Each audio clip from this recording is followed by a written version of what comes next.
أعوذ بالله من الشيطان الرجيم. بسم الله الرحمن الرحيم. يا أيها الناس اتقوا ربكم الذي خلقكم من نفس واحدة وخلق منها زوجها وبث منهما رجالا كثيرا ونساء واتقوا الله الذي تساءلون به والأرحام إن الله كان عليكم رقيبا وآتوا اليتامى أموالهم ولا تتبدلوا الخبيث بالطيب ولا تأكلوا أموالهم إلى أموالكم إنه كان حوبا كبيرا وإن خفتم ألا تقسطوا في اليتامى فانكحوا ما طاب لكم من النساء مثنى وثلاث ورباع فإن خفتم ألا تعدلوا فواحدة أو ما ملكت أيمانكم ذلك أدنى ألا تعولوا وآتوا النساء صدقاتهن نحلة فإن طبن لكم عن شيء منه نفسا فكلوه هنيئا مريئا ولا تؤتوا السفهاء أموالكم التي جعل الله لكم قياما وارزقوهم فيها واكسوهم وقولوا لهم قولا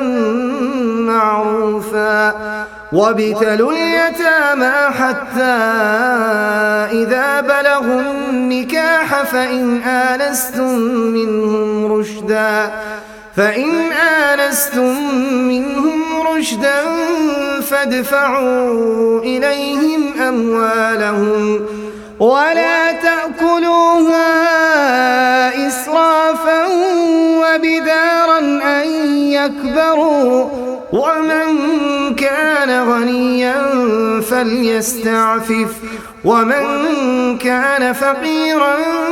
فليأكل بالمعروف فإذا دفعتم إليهم أموالهم فأشهدوا عليهم وكفى بالله حسيبا للرجال نصيب مما ترك الوالدان والأقربون وللنساء نصيب مما ترك الوالدان والأقربون مما قل منه أو كثر نصيبا مفروضا وإذا حضر القسمة أولو القربى واليتامى والمساكين فارزقوهم منه وقولوا لهم قولا معروفا وليخشى الذين لو تركوا من خلفهم ذرية ضعافا خافوا عليهم فليتقوا الله وليقولوا قولا سديدا إن الذين يأكلون أموال اليتامى ظلما إنما يأكلون في بطونهم نارا وسيصلون سعيرا يوصيكم الله في أولادكم للذكر مثل حظ الأنثيين فإن كن نساء فوق 2 فلهن ثلثا ما ترك وإن كانت واحدة فلها النصف ولأبويه لكل واحد منهما السدس مما ترك إن كان له ولد، فإن لم يكن له ولد وورثه أبواه فلأمه الثلث، فإن كان له إخوة فلأمه السدس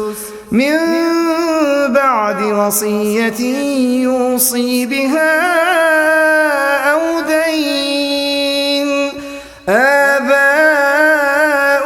وأبناؤكم لا تدرون أيهم أقرب لكم نفعا، فريضة من الله،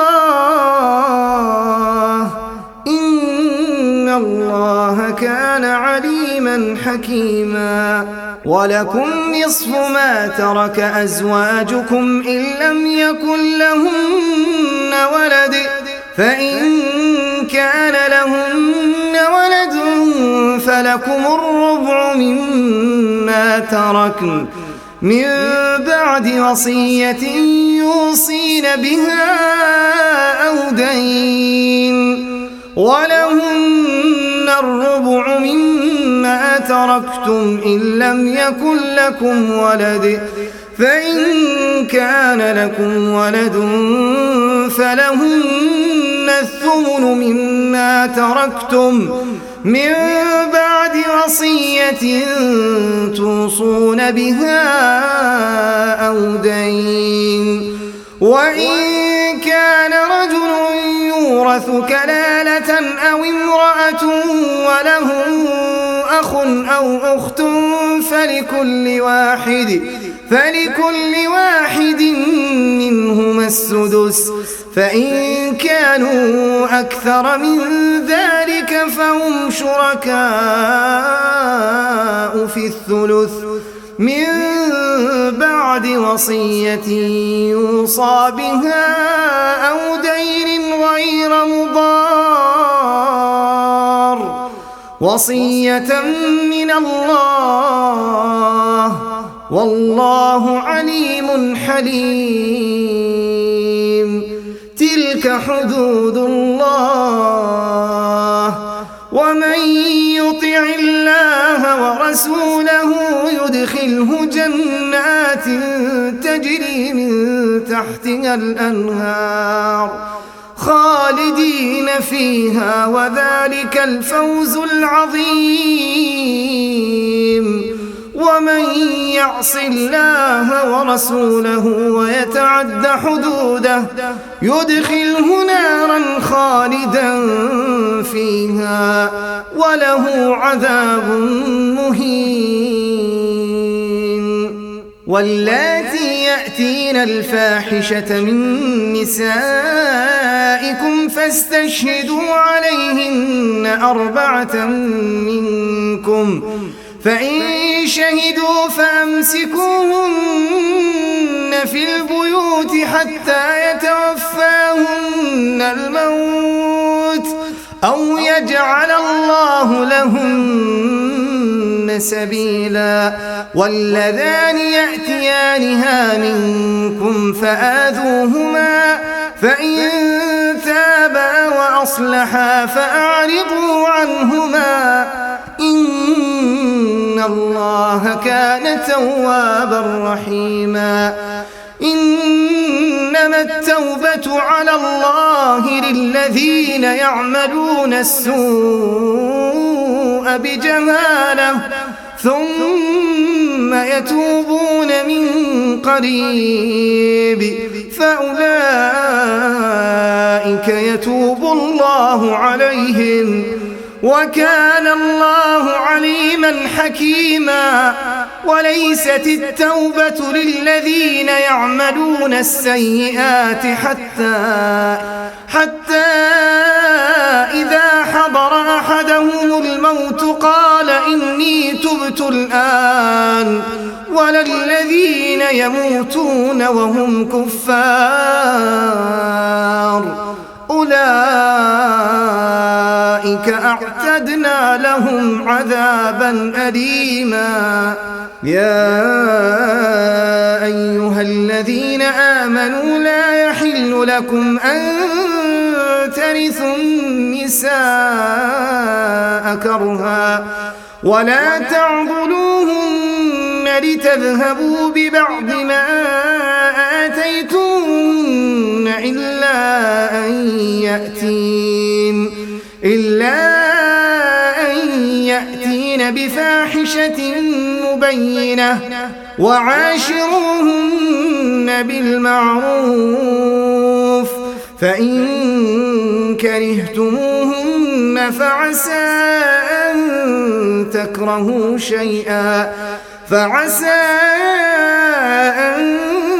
تكرهوا شيئا ويجعل الله فيه خيرا كثيرا وإن أردتم استبدال زوج مكان زوج وآتيتم إحداهن قنطارا فلا تأخذوا منه شيئا أتأخذونه بهتانا وإثما مبينا وكيف تأخذونه وقد أفضى بعضكم إلى بعض وأخذن منكم ميثاقا غليظا ولا تنكحوا ما نكح آباؤكم من النساء إلا ما قد سلف إنه كان فاحشة ومقتا وساء سبيلا حرمت عليكم أمهاتكم وبناتكم وأخواتكم وعماتكم وخالاتكم وبنات الأخ وبنات الأخت وأمهاتكم اللاتي أرضعنكم وأخواتكم من الرضاعة وأمهات نسائكم وربائبكم اللاتي في حجوركم من نسائكم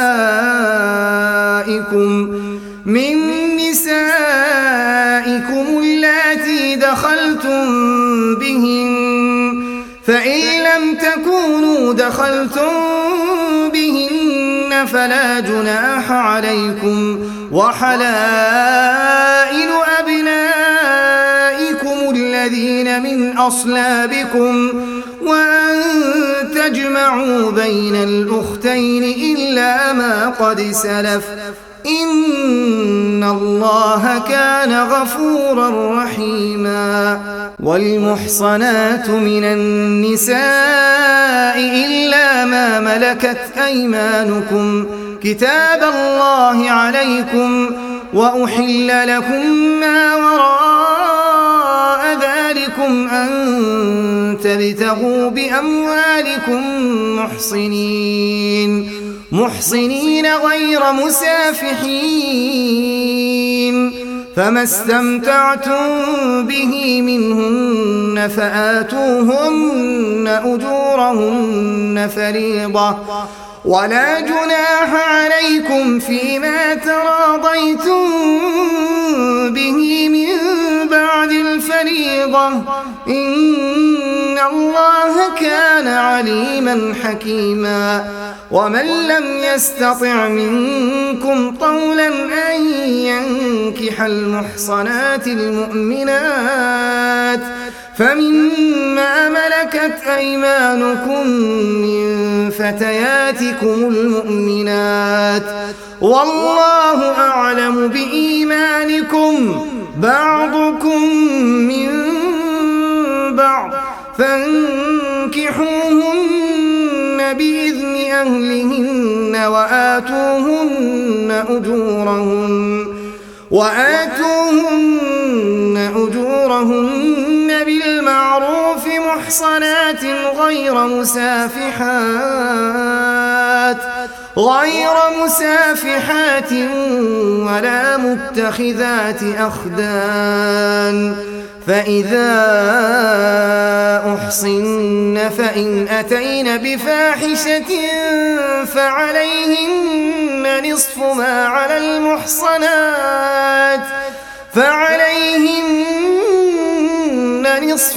على المحصنات من العذاب ذلك لمن خشي العنة منكم وأن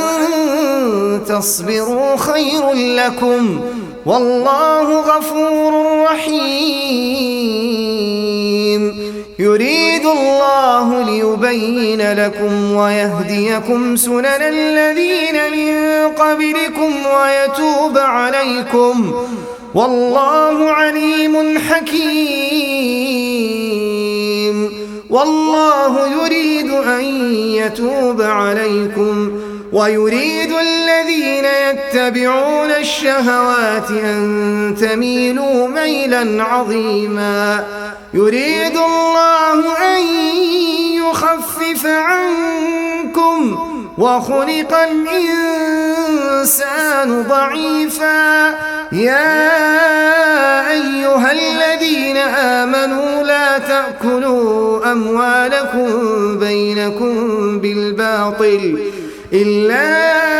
أن تكون تجارة عن تراض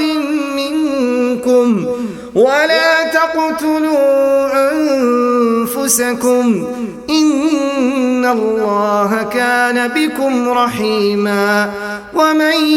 يفعل ذلك عدوانا وظلما فسوف نصليه نارا وكان ذلك على الله يسيرا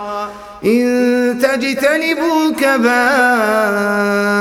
ما تنهون عنه نكفر عنكم سيئاتكم وندخلكم مدخلا كريما ولا تتمنوا ما فضل الله به بعضكم على بعض للرجال نصيب مما اكتسبوا وللنساء نصيب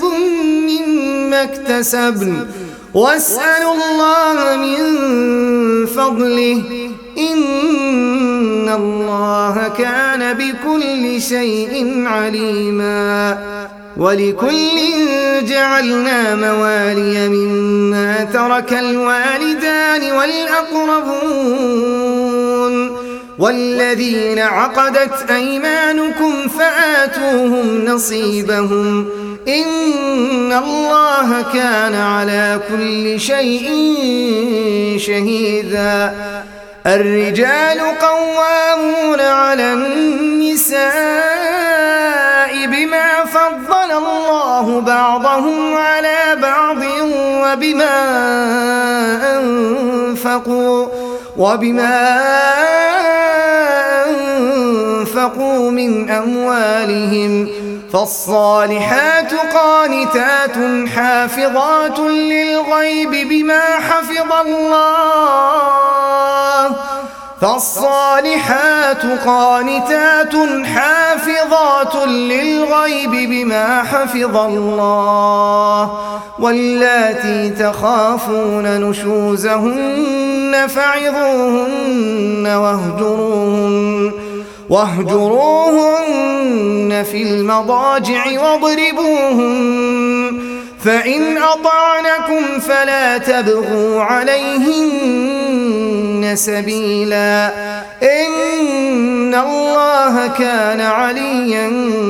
كبيرا وإن خفتم شقاق بينهما فابعثوا حكما من أهله وحكما من أهلها إن يريدا إصلاحا يوفق الله بينهما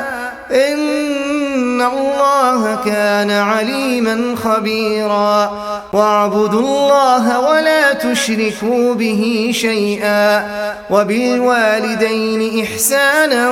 وبذي القربى واليتامى والمساكين والجار ذي القربى والجار الجنب والصاحب بالجنب وابن السبيل وابن السبيل وما ملكت أيمانكم إن الله لا يحب من كان مختالا فخورا الذين يبخلون ويأمرون الناس بالبخل ويكتمون ما آتاهم الله من فضله وأعتدنا للكافرين عذابا مهينا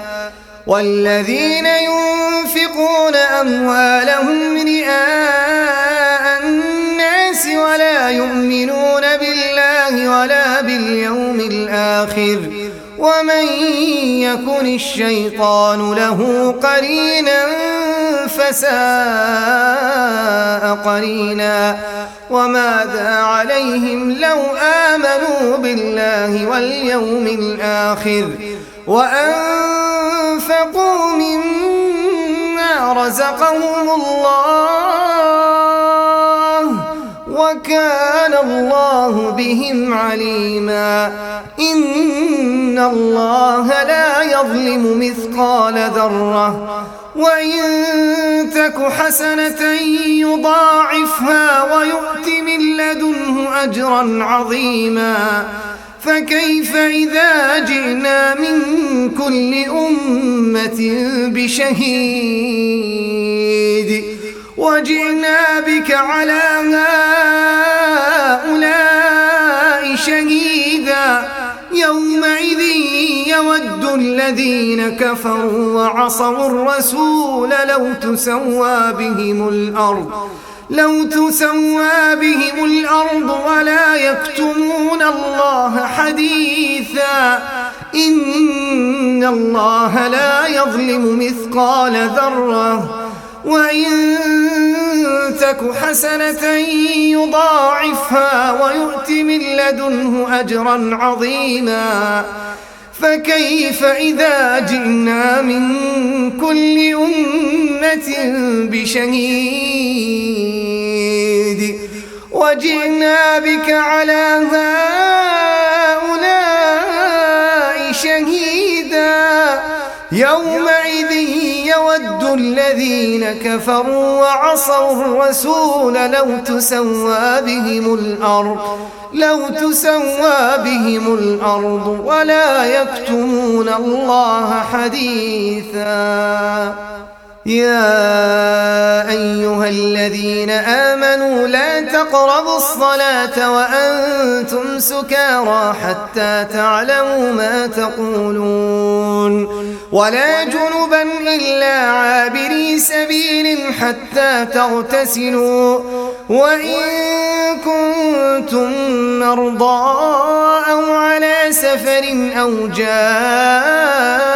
أحد منكم من الغائط أو لامستم النساء فلم تجدوا ماء فتيمموا صعيدا طيبا فامسحوا بوجوهكم وأيديكم إن الله كان عفوا غفورا ألم تر إلى الذين أوتوا نصيبا من الكتاب يشترون الضلالة ويريدون أن تضلوا السبيل والله أعلم بأعدائكم وكفى بالله وليا وكفى بالله نصيرا من الذين هادوا يحرفون الكلم عن مواضعه ويقولون سمعنا وعصينا واسمع غير مسمع وراعنا ليا بألسنتهم وطعنا في الدين ولو أنهم قالوا سمعنا وأطعنا واسمع وانظرنا لكان خيرا لهم وأقوم ولكن لعنهم الله بكفرهم فلا يؤمنون إلا قليلا يا أيها الذين أوتوا الكتاب آمنوا بما نزلنا مصدقا لما معكم من قبل أن نطمس وجوها فنردها على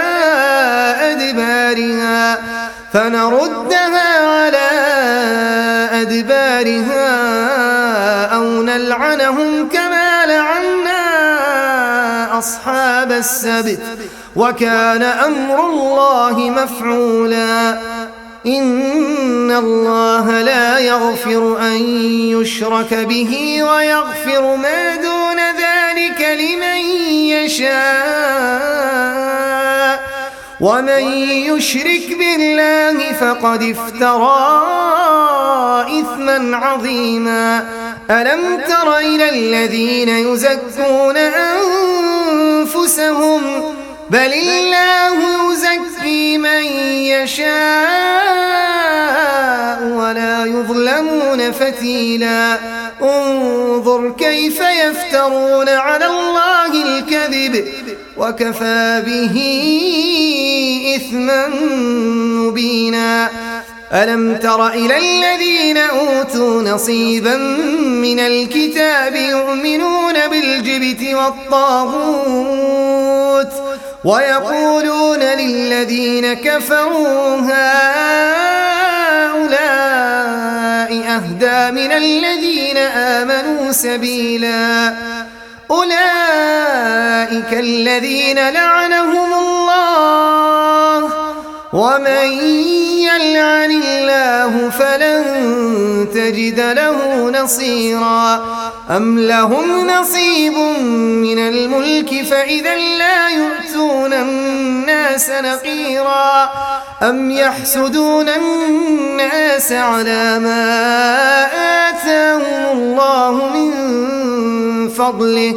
فقد آتينا آل إبراهيم الكتاب والحكمة وآتيناهم ملكا عظيما فمنهم من آمن به ومنهم من صد عنه وكفى بجهنم سعيرا إن الذين كفروا بآياتنا سوف نصليهم نارا كلما نضجت جلودهم بدلناهم جلودا غيرها ليذوقوا العذاب إن الله كان عزيزا حكيما إن الذين كفروا بآياتنا سوف نصليهم نارا كلما نضجت جلودهم بدلناهم جلودا غيرها ليذوقوا العذاب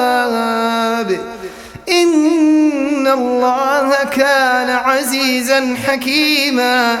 والذين آمنوا وعملوا الصالحات سندخلهم جنات تجري من تحتها الأنهار خالدين فيها أبدا لهم فيها أزواج مطهرة وندخلهم ظلا ظليلا إن الله يأمركم أن تؤدوا الأمانات إلى أهلها وإذا حكمتم بين الناس أن تحكموا بالعدل إن الله نعم ما يعظكم به إن الله كان سميعا بصيرا يا أيها الذين آمنوا أطيعوا الله وأطيعوا الرسول وأولي الأمر منكم فإن تنازعتم في شيء فردوه إلى الله والرسول إن كنتم تؤمنون بالله واليوم الآخر ذلك خير وأحسن تأويلا ألم تر إلى الذين يزعمون أنهم آمنوا بما أنزل إليك وما أنزل من قبلك يريدون أن يتحاكموا إلى الطاغوت وقد أمروا أن يكفروا به ويريد الشيطان أن يضلهم ضلالا بعيدا وإذا قيل لهم تعالوا إلى ما أنزل الله وإلى الرسول رأيت المنافقين يصدون عنك صدودا فكيف إذا أصابتهم مصيبة بما قدمت أيديهم ثم جاءوك يحلفون بالله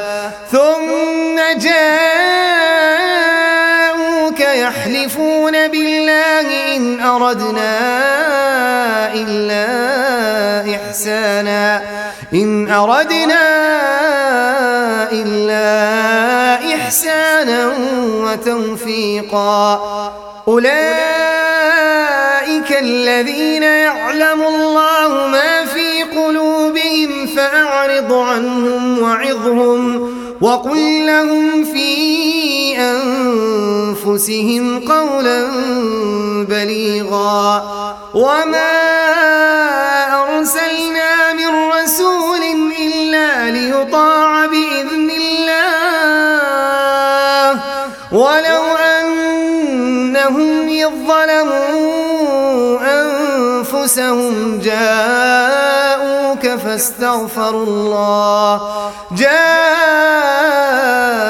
فاستغفروا الله واستغفر لهم الرسول لوجدوا الله توابا رحيما فلا وربك لا يؤمنون حتى يحكموك فيما شجر بينهم ثم لا يجدوا في أنفسهم حرجا مما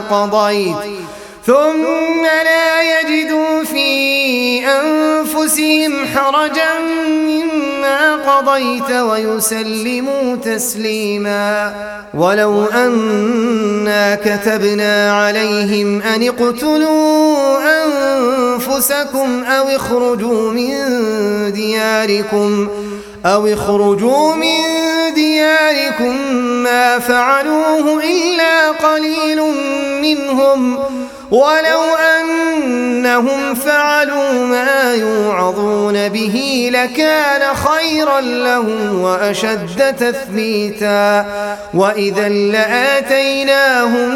من لدنا أجرا عظيما ولهديناهم صراطا مستقيما ومن يطع الله والرسول فأولئك مع الذين أنعم الله عليهم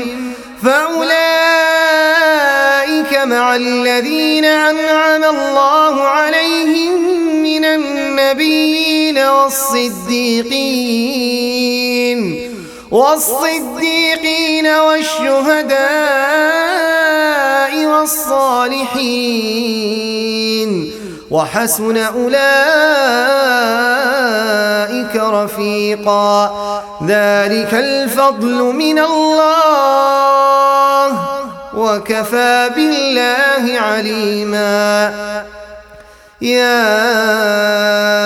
أيها الذين آمنوا خذوا حذركم فانفروا ثبات أو انفروا جميعا وإن منكم لمن ليبطئن فإن أصابتكم مصيبة قال قد أنعم الله علي إذ لم أكن معهم شهيدا ولئن أصابكم فضل من الله ليقولن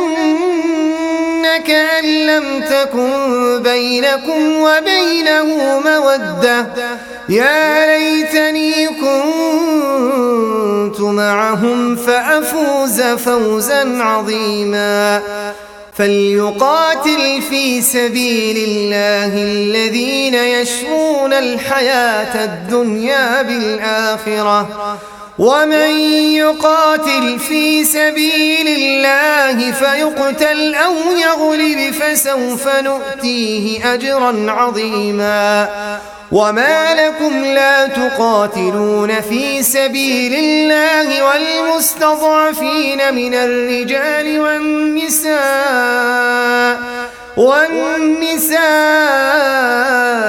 والولدان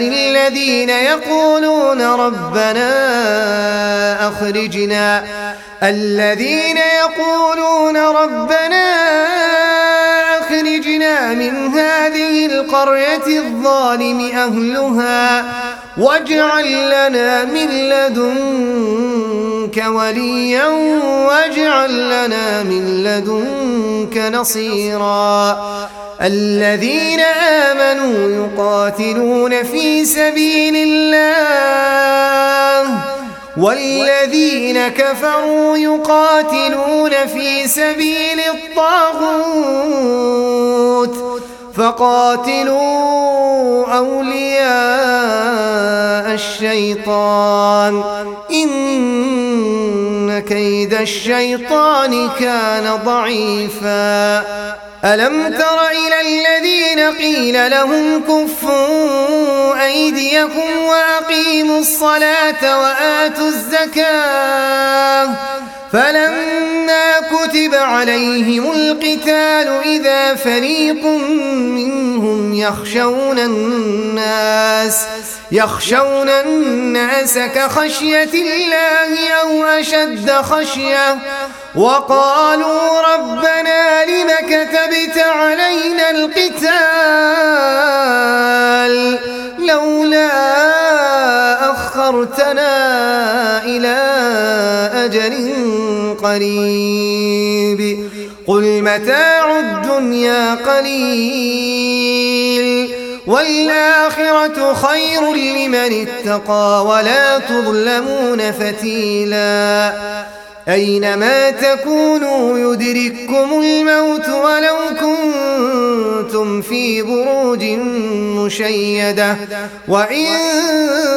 تصبهم حسنة يقولوا هذه من عند الله وإن تصبهم سيئة يقولوا هذه من عندك قل كل من عند الله فما لهؤلاء القوم لا يكادون يفقهون حديثا ما أصابك من حسنة فمن الله وما أصابك من سيئة فمن نفسك وأرسلناك للناس رسولا وكفى بالله شهيدا من يطع الرسول فقد أطاع الله ومن تولى فما أرسلناك عليهم حفيظا ويقولون طاعة فإذا برزوا من عندك بيت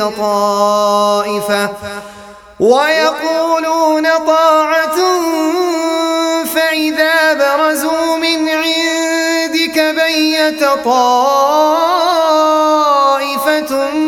منهم غير الذي تقول والله يكتب ما يبيتون فأعرض عنهم وتوكل على الله وكفى بالله وكيلا أفلا يتدبرون القرآن ولو كان من عند غير الله لوجدوا فيه اختلافا كثيرا وإذا جاءهم أمر من الأمن أو الخوف أذاعوا به ولو ردوه إلى الرسول وإلى أولي الأمر منهم لعلمه الذين يستنبطونه منهم ولولا فضل الله عليكم ورحمته لاتبعتم الشيطان إلا قليلا فقاتل في سبيل الله لا تكلف إلا نفسك وحرض المؤمنين عسى الله أن يكف بأس الذين كفروا والله أشد بأسا وأشد تنكيلا من يشفع شفاعة حسنة يكن له نصيب منها ومن يشفع شفاعة سيئة يكن له كفل منها وكان الله على كل شيء مقيتا وإذا حييتم بتحية فحيوا بأحسن منها أو ردوها إن الله كان على كل شيء حسيبا الله لا إله إلا هو ليجمعنكم إلى يوم القيامة لا ريب فيه ومن أصدق من الله حديثا فما لكم في المنافقين فئتين والله أركسهم بما كسبوا أتريدون أن تهدوا من أضل الله ومن يضلل الله فلن تجد له سبيلا ودوا لو تكفرون كما كفروا فتكونون سواء فلا تتخذوا منهم أولياء حتى يهاجروا في سبيل الله فإن تولوا فخذوهم واقتلوهم حيث وجدتموهم ولا تتخذوا منهم وليا ولا نصيرا إلا الذين يصلون إلى قوم بينكم وبينهم ميثاق أو جاءوكم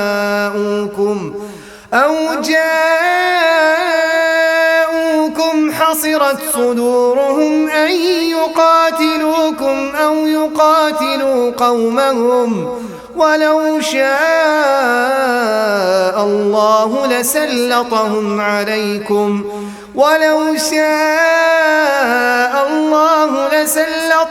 عليكم فلقاتلوكم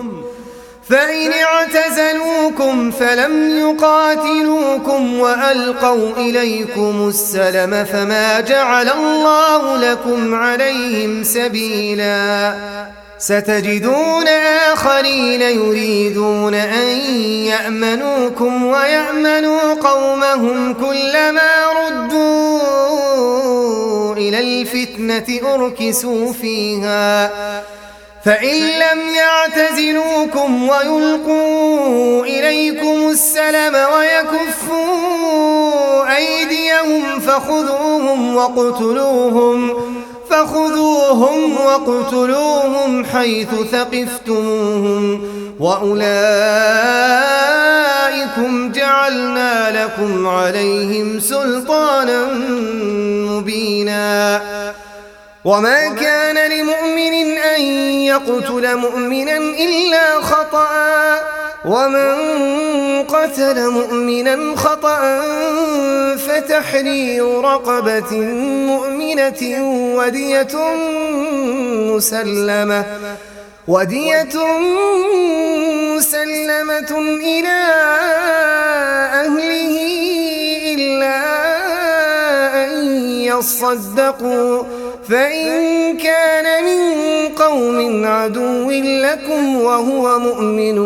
فتحرير رقبة مؤمنة وإن كان من قوم بينكم وبينهم ميثاق فدية مسلمة إلى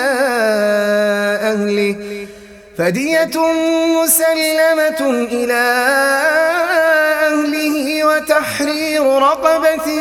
مؤمنة فمن لم يجد فصيام شهرين متتابعين توبة من الله وكان الله عليما حكيما ومن يقتل مؤمنا متعمدا فجزاؤه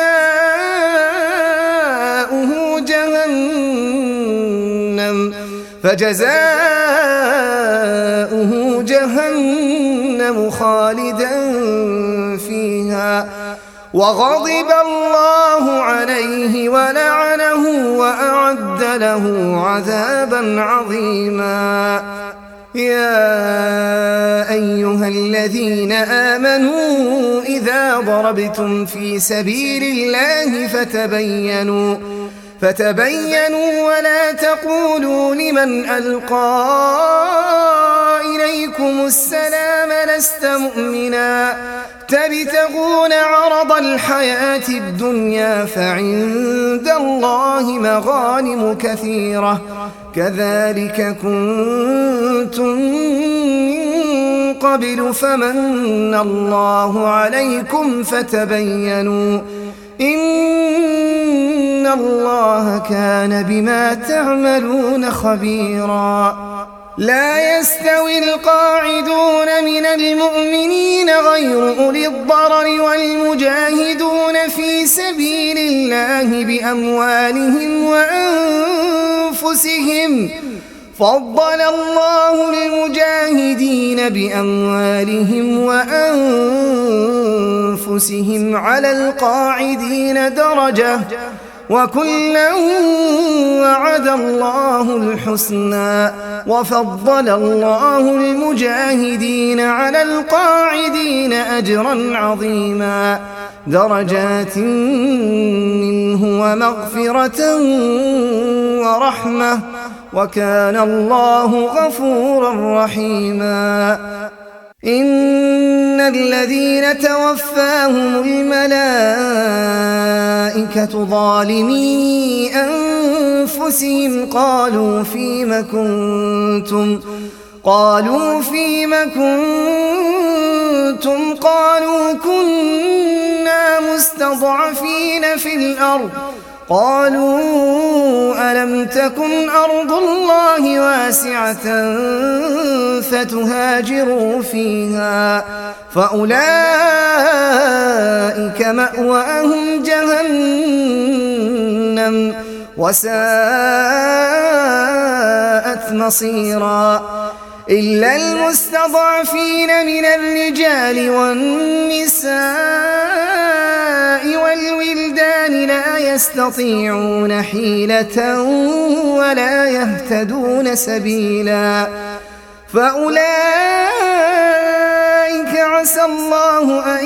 يعفو عنهم وكان الله عفوا غفورا. ومن يهاجر في سبيل الله يجد في الأرض مراغما كثيرا وسعة ومن يخرج من بيته مهاجرا إلى الله ورسوله ثم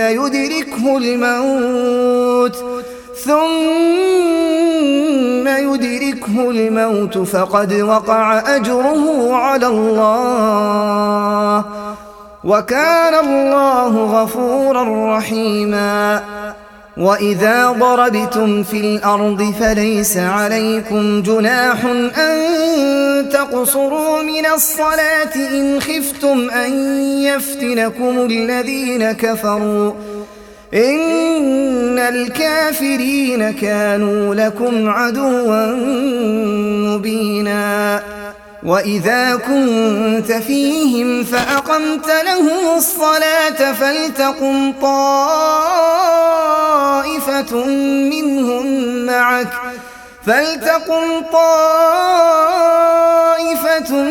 منهم معك وليأخذوا أسلحتهم فإذا سجدوا فليكونوا من ورائكم ولتأت طائفة أخرى لم يصلوا فليصلوا معك وليأخذوا حذرهم وأسلحتهم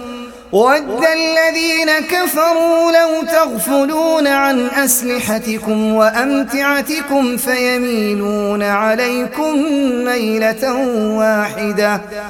ولا جناح عليكم إن كان بكم أذى من مطر أو كنتم مرضى أن تضعوا أسلحتكم وخذوا حذركم إن الله أعد للكافرين عذابا مهينا فإذا قضيتم الصلاة فاذكروا الله قياما وقعودا وعلى جنوبكم فإذا اطمأننتم فأقيموا الصلاة إن الصلاة كانت على المؤمنين كتابا موقوتا ولا تهنوا في ابتغاء القوم إن تكونوا تألمون فإنهم يعلمون كما تعلمون وترجون من الله ما لا يرجون وكان الله عليما حكيما إنا أنزلنا إليك الكتاب بالحق لتحكم بين الناس بما أراك الله ولا تكن للخائنين خصيما واستغفر الله إن الله كان غفورا رحيما ولا تجادل عن الذين يختانون أنفسهم إن الله لا يحب من كان خوانا أثيما يستخفون من الناس ولا يستخفون من الله وهو معهم إذ يبيتون ما لا يرضى من القول وكان الله بما يعملون محيطا ها أنتم هؤلاء جادلتم عنهم في الحياة الدنيا فمن يجادل الله عنهم يوم القيامة أم من يكون عليهم وكيلا ومن يعمل سوءا أو يظلم نفسه ثم يستغفر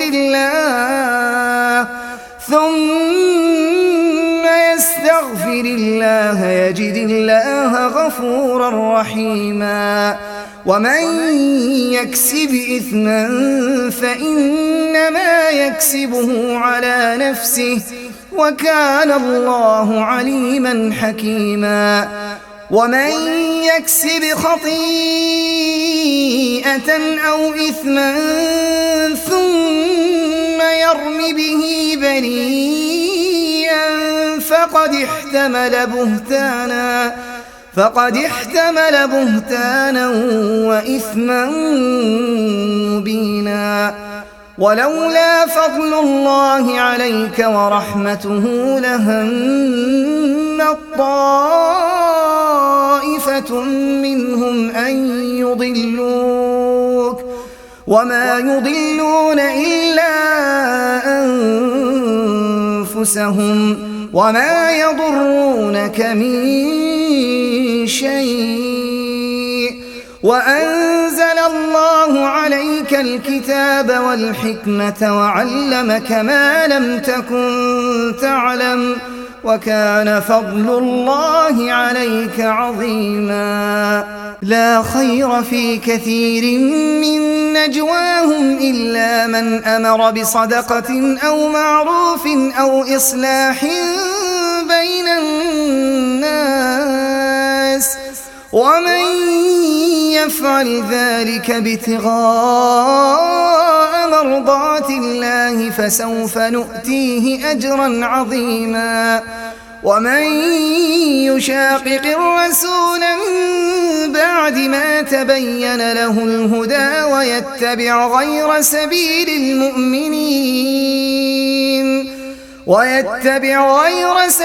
المؤمنين نوله ما تولى ونصله جهنم وساءت مصيرا. إن الله لا يغفر أن يشرك به ويغفر ما دون ذلك لمن يشاء ومن يشرك بالله فقد ضل ضلالا بعيدا. إن يدعون من دونه إلا إناثا وإن يدعون إلا شيطانا مريدا. لعنه الله وقال لأتخذن من عبادك نصيبا مفروضا. ولأضلنهم ولأمنينهم ولآمرنهم فليبتكن آذان الأنعام ولآمرنهم فليغيرن خلق الله. ومن يتخذ الشيطان وليا من دون الله فقد خسر خسرانا مبينا. يعدهم ويمنيهم وما يعدهم الشيطان إلا غرورا. أولئك مأواهم جهنم ولا يجدون عنها محيصا. والذين آمنوا وعملوا الصالحات سندخلهم جنات تجري من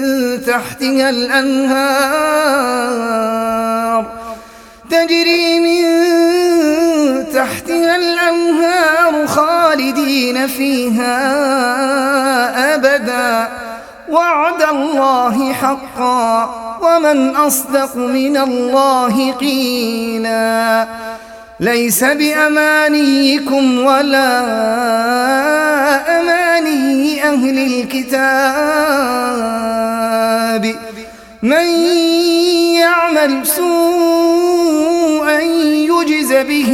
ولا يجد له من دون الله وليا ولا نصيرا. ومن يعمل من الصالحات من ذكر أو أنثى وهو مؤمن فأولئك يدخلون الجنة ولا يظلمون نقيرا. ومن أحسن دينا ممن أسلم وجهه لله وهو محسن واتبع ملة إبراهيم حنيفا واتخذ الله إبراهيم خليلا. ولله ما في السماوات وما في الأرض وكان الله بكل شيء محيطا. ويستفتونك في النساء قل الله يفتيكم فيهن وما يتلى عليكم في الكتاب في يتامى النساء اللاتي لا تؤتونهن ما كتب لهن وترغبون أن تنكحوهن والمستضعفين من الولدان وأن تقوموا لليتامى بالقسط وما تفعلوا من خير فإن الله كان به عليما. وإن امرأة خافت من بعلها نشوزا أو إعراضا فلا جناح عليهما أن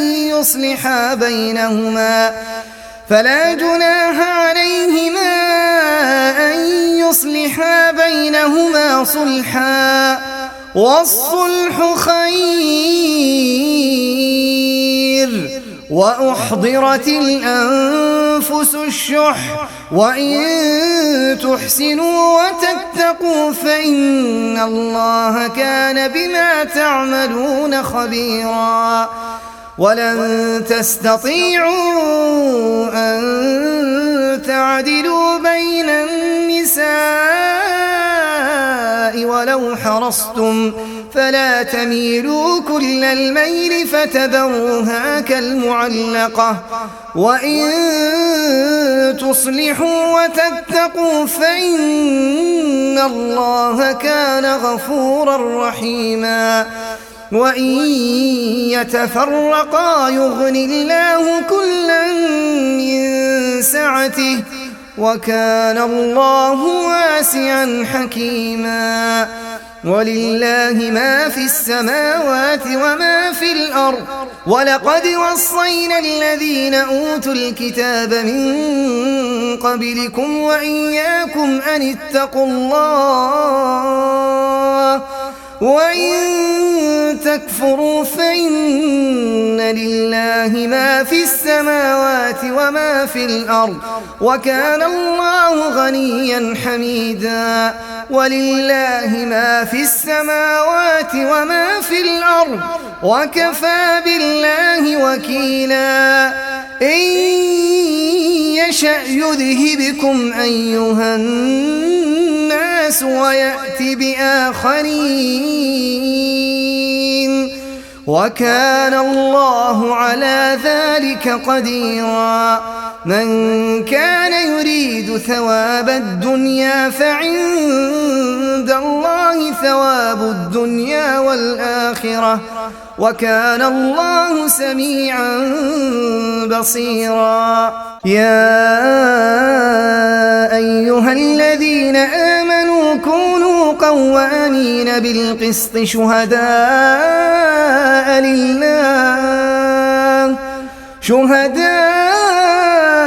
لله ولو على أنفسكم أو الوالدين والأقربين إن يكن غنيا أو فقيرا فالله أولى بهما فلا تتبعوا الهوى أن تعدلوا وإن تلووا أو تعرضوا فإن الله كان بما تعملون خبيرا. يا أيها الذين آمنوا بالله ورسوله والكتاب الذي نزل على رسوله والكتاب الذي أنزل من قبل ومن يكفر بالله وملائكته وكتبه ورسله واليوم الآخر فقد ضل ضلالا بعيدا. إن الذين آمنوا ثم كفروا ثم آمنوا ثم كفروا ثم ازدادوا كفرا لم يكن الله ليغفر لهم ولا ليهديهم سبيلا. بشر المنافقين بأن لهم عذابا أليما. الذين يتخذون الكافرين أولياء من دون المؤمنين أيبتغون عندهم العزة فإن العزة لله جميعا وقد نزل عليكم في الكتاب أن إذا سمعتم آيات الله يكفر بها ويستهزأ بها فلا تقعدوا معهم حتى يخوضوا في حديث غيره إنكم إذا مثلهم إن الله جامع المنافقين والكافرين في جهنم جميعا الذين يتربصون بكم فإن كان لكم فتح من الله قالوا ألم نكن معكم وإن كان للكافرين نصيب قالوا ألم نستحوذ عليكم ونمنعكم من المؤمنين فالله يحكم بينكم يوم القيامة ولن يجعل الله للكافرين على المؤمنين سبيلا إن المنافقين يخادعون الله وهو خادعهم وإذا قاموا إلى الصلاة قاموا كسالى يراءون الناس ولا يذكرون الله إلا قليلا مذبذبين بين ذلك لا إله هؤلاء ولا إله هؤلاء ومن يضلل الله فلن تجد له سبيلا يا أيها الذين آمنوا لا تتخذوا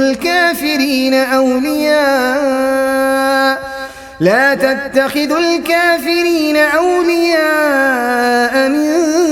دون المؤمنين أتريدون أن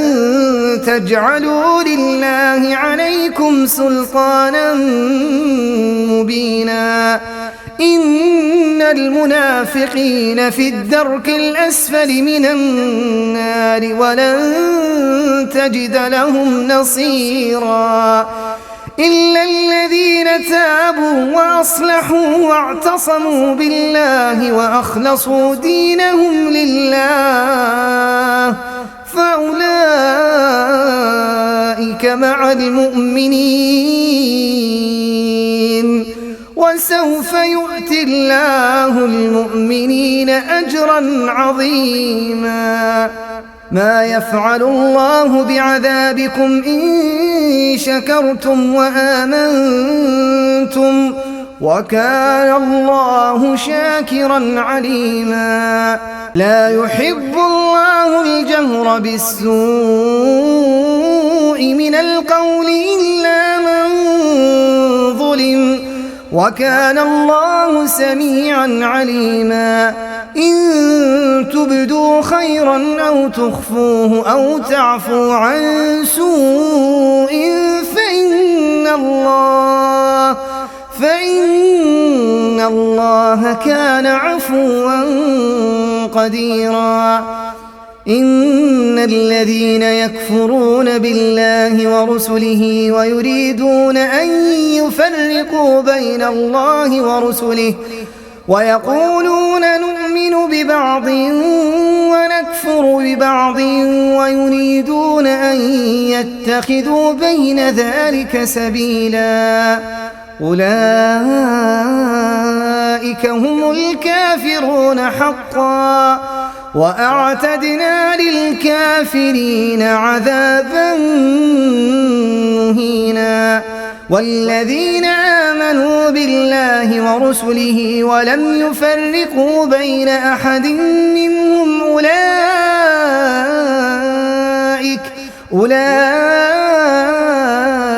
سوف يؤتيهم أجورهم وكان الله غفورا رحيما. يسألك أهل الكتاب أن تنزل عليهم كتابا من السماء فقد سألوا موسى أكبر من ذلك فقالوا أرنا الله جهرة فأخذتهم الصاعقة بظلمهم ثم اتخذوا العجل من بعد ما جاءتهم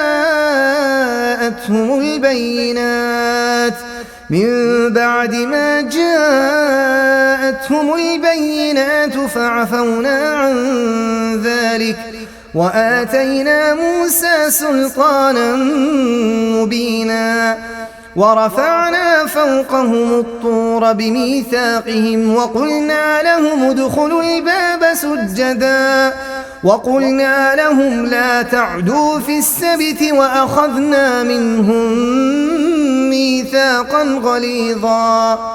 فبما نقضهم ميثاقهم وكفرهم بآيات الله وقتلهم الأنبياء بغير حق وقولهم قلوبنا غلف بل طبع الله عليها بكفرهم فلا يؤمنون إلا قليلا. وبكفرهم وقولهم على مريم بهتانا عظيما وقولهم إنا قتلنا المسيح عيسى ابن مريم رسول الله وما قتلوه وما صلبوه ولكن شبه لهم وإن الذين اختلفوا فيه لفي شك منه ما لهم به من علم إلا اتباع الظن وما قتلوه يقينا بل رفعه الله إليه وكان الله عزيزا حكيما. وإن من أهل الكتاب إلا ليؤمنن به قبل موته ويوم القيامة يكون عليهم شهيدا. فبظلم من الذين هادوا حرمنا عليهم طيبات أحلت لهم وبصدهم عن سبيل الله كثيرا وأخذهم الربا وقد نهوا عنه وأكلهم أموال الناس بالباطل وأعتدنا للكافرين منهم عذابا أليما. لكن الراسخون في العلم منهم والمؤمنون يؤمنون بما أنزل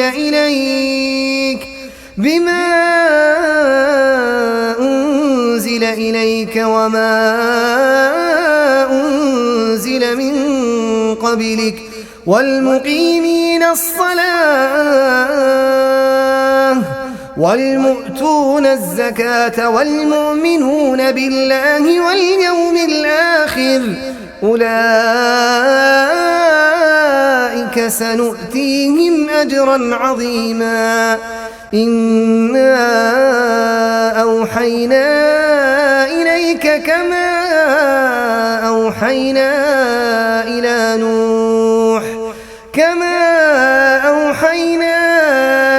نوح والنبيين من بعده وأوحينا إلى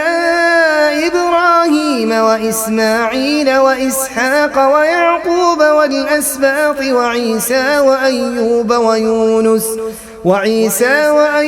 ويونس وهارون وسليمان وآتينا داود زبورا. ورسلا قد قصصناهم عليك من قبل ورسلا لم نقصصهم عليك وكلم الله موسى تكليما. رسلا مبشرين ومنذرين لئلا يكون للناس للناس على الله حجة على الله حجة بعد الرسل، وكان الله عزيزا حكيما. لكن الله يشهد بما أنزل إليك أنزله بعلمه، والملائكة يشهدون، وكفى بالله شهيدا. إن الذين كفروا وصدوا عن سبيل الله قد ضلوا ضلالا بعيدا. إن الذين كفروا وظلموا لم يكن الله ليغفر لهم ولا ليهديهم طريقا إلا طريق جهنم خالدين فيها أبدا، وكان ذلك على الله يسيرا. يا أيها الناس قد جاءكم الرسول بالحق من ربكم فآمنوا خيرا لكم، وإن تكفروا فإن لله ما في السماوات والأرض، وكان الله عليما حكيما. يا أهل الكتاب لا تغلوا في دينكم ولا تقولوا على الله إلا الحق، إنما المسيح عيسى ابن مريم رسول الله وكلمته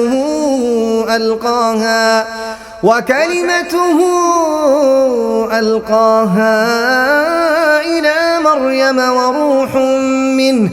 فآمنوا بالله ورسله ولا تقولوا ثلاثة، انتهوا خيرا لكم، إنما الله إله واحد سبحانه أن يكون له ولد، له ما في السماوات وما في الأرض، وكفى بالله وكيلا. لن يستنكف المسيح أن يكون عبدا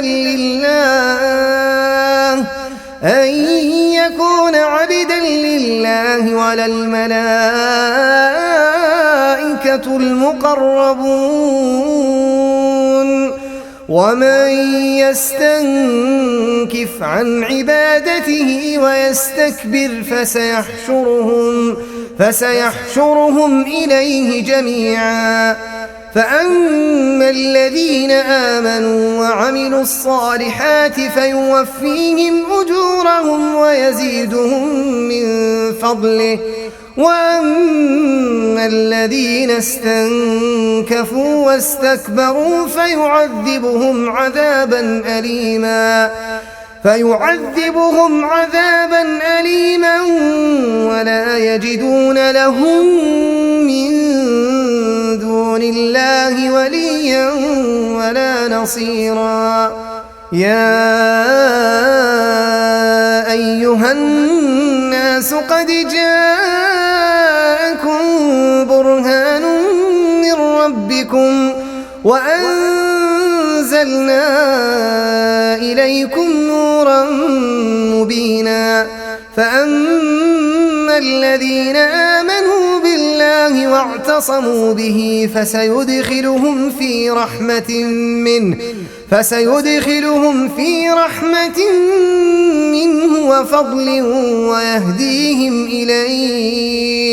ويهديهم إليه صراطا مستقيما. يستفتونك قل الله يفتيكم في الكلالة، إن امرؤ هلك ليس له ولد وله أخت فلها نصف ما ترك وهو يرثها إن لم يكن لها ولد، فإن كانت اثنتين فلهما الثلثان مما ترك، وإن كانوا إخوة رجالا ونساء فللذكر مثل حظ الأنثيين يبين الله لكم أن تضلوا والله بكل شيء عليم.